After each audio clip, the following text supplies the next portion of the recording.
Commentaire de saint Thomas d'Aquin sur l'évangile de Jean, chapitre 11, suite. Les Juifs donc, qui étaient avec Marie dans la maison et la consolaient, voyant que vite elle se levait et sortait, la suivirent, se disant, « Elle va au tombeau pour y pleurer ». L'évangéliste décrit ici ceux qui suivent Marie pour l'accompagner. Il montre la raison pour laquelle il la suivait en disant « Elle va au tombeau pour y pleurer », car il croyait qu'elle faisait cela sous l'impulsion de la douleur. En effet, il n'avait pas entendu les paroles que Marthe avait dites à Marie. En cela, les Juifs sont louables. Citation, « Ne manque pas de consoler ceux qui pleurent ». Siracide 7, 38. Néanmoins, la divine providence fit qu'ils la suivirent pour que du fait de leur présence nombreuse, quand Lazare fut relevé, ce si grand miracle de la résurrection d'un mort de 4 jours trouve de très nombreux témoins, comme le dit saint Augustin. La dévotion de Marie envers Jésus. Quand donc Marie fut venue où était Jésus, le voyant, elle tomba à ses pieds et lui dit « Seigneur, si tu avais été là, mon frère ne serait pas mort. » Puis c'est la dévotion de Marie envers Jésus qui est mise en lumière, et d'abord la dévotion qu'elle a témoignée par un geste, puis la dévotion qu'elle a témoignée par la parole. À propos de son geste, remarquons en Marie l'assurance et l'humilité. L'assurance, parce qu'à l'encontre de l'ordre donné par les chefs, que personne ne confesse le Christ, elle n'a pas peur de la foule, ni ne craint la suspicion des Juifs au sujet du Christ. Alors que plusieurs des ennemis du Christ étaient présents, elle courut vers le Christ. Citation, « Le juste hardi comme le lion sera sans terreur ». Proverbe chapitre 28, verset 1. Puis son humilité, parce qu'elle tomba à ses pieds, ce qu'on ne dit pas de Marthe.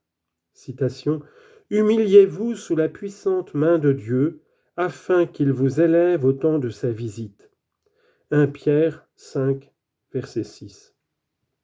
Et encore, nous adorerons dans le lieu où se sont arrêtés ses pieds. Psaume 131, verset 7. Seigneur, si tu avais été là, mon frère ne serait pas mort. Lorsqu'elle lui a dit cela, elle a manifesté sa dévotion par la parole. Elle croyait en effet que lui était la vie et que là où il se trouve, la mort n'a pas lieu. Citation, « Il n'existe pas d'union de la lumière avec les ténèbres. » 2 Corinthiens chapitre 6, verset 14. Tant qu'il fut présent avec nous, comme le dit saint Augustin, aucune maladie, aucune infirmité n'a osé paraître dans la maison de celle chez qui la maladie savait que la vie était reçue. Ô infidèle union, alors que tu es encore dans le monde, Lazare ton ami meurt. Si l'ami meurt, l'ennemi, que souffrira-t-il ? L'amour du Christ. À la suite de cela est exposé tout ce qui relève de l'amour du Christ. Le Christ, en effet, ne répond pas à Marie comme il répondit à Marthe. Mais à cause de la foule qui se tient là, il ne dit rien, démontrant sa puissance par des gestes. Jésus donc, quand il la vit pleurer, pleurait aussi les Juifs qui l'avaient accompagné, frémit en son esprit et se troubla, et il dit, « Où l'avez-vous déposé ?» Ils lui disent, « Seigneur, viens et vois. » Et Jésus pleura. Les Juifs dirent donc, « Voilà comment il l'aimait. » Mais certains d'entre eux dirent, « Ne pouvait-il pas, lui qui a ouvert les yeux de l'aveugle-né, faire aussi que celui-ci ne meure pas ?» D'abord, l'évangéliste expose l'amour que le Christ montre à Marie, puis la discussion au sujet de l'amour du Christ. Il commence par montrer l'amour du Christ, celui qu'il a eu dans le cœur, puis comment il l'exprima par des paroles, enfin comment il le manifesta par des larmes. Il faut noter ici que le Christ est vrai Dieu et vrai homme, et c'est pourquoi presque partout dans ce qu'il a fait, l'humain se lie mêlé au divin et le divin à l'humain. Et ainsi, toutes les fois qu'on montre quelque chose d'humain au sujet du Christ, on ajoute aussitôt quelque chose de divin. En effet, nous ne lisons rien de plus fragile au sujet du Christ que sa passion. Et cependant, lorsqu'il est suspendu à la croix, les faits divins sont évidents. Le soleil est obscurci, les rochers se fendent, les corps des saints qui étaient endormis ressuscitent. À la nativité aussi, alors qu'il est couché dans une mangeoire, du ciel brille une étoile, l'ange chante des louanges, des mages et des rois offrent des présents. Or nous avons quelque chose de semblable en ce lieu, car le Christ, selon la vulnérabilité de son humanité, souffre une certaine fragilité, éprouvant en lui un trouble au sujet de la mort de Lazare. C'est pourquoi l'évangéliste dit « Il frémit en son esprit et se troubla ». Au sujet de ce trouble, remarquons la piété, puis la discrétion, enfin la puissance. La piété parce que la cause en est juste. En effet, quelqu'un se trouble d'une manière juste quand il se trouble de la tristesse et du mal des autres. Et quant à cela, l'évangéliste dit, lorsqu'il la vit pleurer. Citation, « Réjouissez-vous avec ceux qui sont dans la joie et pleurez avec ceux qui pleurent. » Romains chapitre 12, verset 15. La discrétion, parce qu'il se trouble selon le jugement de la raison. C'est pourquoi l'évangéliste dit « Il frémit en son esprit », comme gardant le jugement de la raison. Dans le trouble, en effet, l'esprit est dit pensée, ou mieux raison, selon cette parole, que vous soyez renouvelés par l'esprit de votre pensée. Éphésiens chapitre 4, verset 23. Or, il arrive parfois que les passions de cette sorte, de la partie sensitive, ne proviennent pas de l'esprit, ni ne gardent la conduite de la raison. Bien plus, elles la perturbent plutôt davantage. Cela, certes, ne fut pas en lui, parce qu'il frémit en son esprit. Mais que signifie le frémissement du Christ ? Il semble signifier la colère. Comme il est écrit, comme le frémissement du lion, ainsi la crainte du roi. Proverbe chapitre 39, verset 12. De même, il semble signifier l'indignation, selon le psalmiste, « Il frémira de ses dents et dépérira » Psaume 111, verset 10.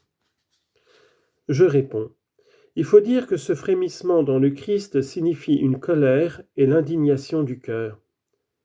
Toute colère et indignation sont causées par une douleur ou une tristesse. Or ici, deux choses étaient sous-jacentes. L'une dont le Christ se troublait, qui était la mort infligée à l'homme à cause du péché, l'autre contre laquelle il s'indignait, à savoir la fureur de la mort et du diable. C'est pourquoi de même que, quand quelqu'un veut repousser un ennemi, il souffre de maux qui lui arrivent par lui, et s'indigne pour le punir, de même le Christ a souffert et s'est indigné. La puissance enfin, parce qu'il se troubla lui-même par son commandement. Car les passions de cette sorte surgissent quelquefois d'une cause indue, comme lorsque quelqu'un se réjouit de choses mauvaises et s'attriste des bonnes. Citation, « Ceux qui se réjouissent alors qu'ils ont fait le mal et exultent dans les choses les plus mauvaises. » Proverbe 2, 14. Et cela ne fut pas dans le Christ. C'est pourquoi il dit quand il la vit pleurer. Quelquefois ils surgissent d'une cause bonne, cependant elles ne sont pas maîtrisées par la raison. Et contre cela il dit, il frémit en son esprit. Quelquefois, bien qu'elle soit maîtrisée par quelqu'un, elle devance cependant le jugement de la raison. De telles passions sont des mouvements subis, et cela certes ne fut pas dans le Christ, parce que tout mouvement de l'appétit sensible fut en lui selon le mode et le commandement de la raison. Et c'est pourquoi il dit, il se troubla, autrement dit, par le jugement de la raison, il assuma en lui cette tristesse. Mais à l'encontre de cela, il est dit, il ne sera pas triste ni troublé. Isaïe chapitre 42, verset 4. Je réponds en disant que cela est à entendre de la tristesse qui devance la raison et est incontrôlée. Or le Christ voulut se troubler, s'attrister pour trois causes. D'abord pour éprouver la condition et la vérité de la nature humaine. Ensuite pour que, en s'attristant et se contenant, il enseigne la mesure qu'on doit observer dans les richesses. Les stoïciens en effet ont dit qu'aucun sage ne s'attriste. mais il semble tout à fait inhumain que quelqu'un ne s'attriste pas de la mort d'un autre. Cependant, il en est qui, dans les tristesses au sujet du mal de leurs amis, dépassent la mesure. Mais le Seigneur voulut s'attrister pour te signifier que tu dois parfois t'attrister, ce qui va contre les stoïciens. Et dans la tristesse, il a tenu une mesure, ce qui va contre les seconds. C'est pourquoi l'apôtre dit, « Nous ne voulons pas que vous soyez dans l'ignorance au sujet de ceux qui s'endorment, pour que vous ne vous attristiez pas. » Mais là, il ne dit pas simplement « pour que vous ne vous attristiez pas », mais il ajoute « comme les autres qui n'ont pas d'espérance ». 1 Thessaloniciens 4,12. Pleure sur un mort parce que sa lumière a manqué. Et plus loin, pleure peu sur un mort parce qu'il a trouvé le repos. Siracide, chapitre 22, versets 10 et 11. La troisième raison est pour indiquer que nous devons nous attrister devant les morts et pleurer d'une manière sensible, selon cette parole, « J'ai été affligé et trop humilié ». Psaume 37, verset 9.